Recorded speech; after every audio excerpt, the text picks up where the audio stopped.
జీడిమెట్ల పరిధిలో industrial management authority వారి ఆధ్వర్యంలో పారిశ్రామికవేత్తలకు ఫైర్ సేఫ్టీపై అవగాహన సదస్సును నిర్వహించారు. ఈ కార్యక్రమంలో ఐపీఎస్ అధికారి కె సురేష్ కుమార్, బాలనగర్ డీసీపీలు పాల్గొని వారికి పలు విషయాలను వెల్లడించారు. అదేవిధంగా ఏరియాలో ఉన్న కంపెనీలు తీసుకోవాల్సిన జాగ్రత్తలు, పాటించాల్సిన నియమ నిబంధనలపై అవగాహన కల్పించారు. సార్ ఫైర్ సేఫ్టీ గురించి ఏం డైరెక్ట్ చెప్పలేదు, జీవిత పాఠాలు చెప్పింది. దాన్ని బట్టి అర్థం చేసుకోలేము. అయితే జీవిత పాఠాలు చెప్తే మనం అర్థం చేసుకుంటాం. అంటే ఒక సామాజిక స్పృహ ఉన్న వ్యక్తి అయితేనే, సామాజిక స్పృహ ఉన్న వ్యక్తి పోలీస్ అధికారి అయితే ఎలా ఉంటారని ఎగ్జాంపుల్.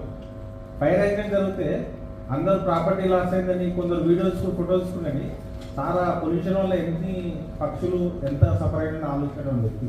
సో అటువంటి వ్యక్తి మనకు డీసెంట్గా ఉండడం మనం నేనైతే చాలా హ్యాపీగా ఫీల్ అవుతున్నాను. ఎందుకంటే గ్రౌండ్ రియాలిటీ అర్థం చేసిన వ్యక్తి ఆఫీస్లో ఉంటే ఆఫీస్లో ఈజీ, గ్రౌండ్లోకి వచ్చి చూసిన వ్యక్తి అయితేనే మనకు కరెక్ట్గా గైడ్ చేయలేదు. మా సార్ ఏ సందర్భం వచ్చినా ఏ ఇష్యూ వచ్చినా ఇమీడియట్లీ గ్రౌండ్ రియాలిటీ తెలుసుకొని గ్రౌండ్లో ఉన్న అధికారులు పూర్తి స్వేచ్ఛ ఇవ్వడం అంటే ఆ రోజు ఒక్క ప్రాణ నష్టం జరగకుండా కాపాడుతున్నాం.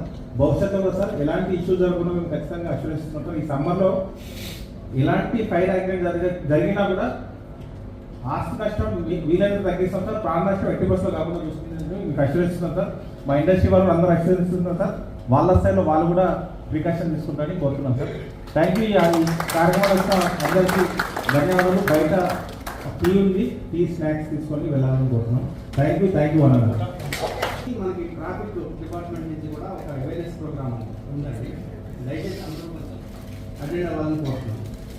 తప్పనిసరిగా రావాలి. మన ఇండస్ట్రియల్ ఎస్టేట్లో కూడా ట్రాఫిక్ చాలా పార్కింగ్ అన్నీ కూడా వెహికల్స్ విపరీతంగా పార్కింగ్ చేస్తున్నారు. అవన్నీ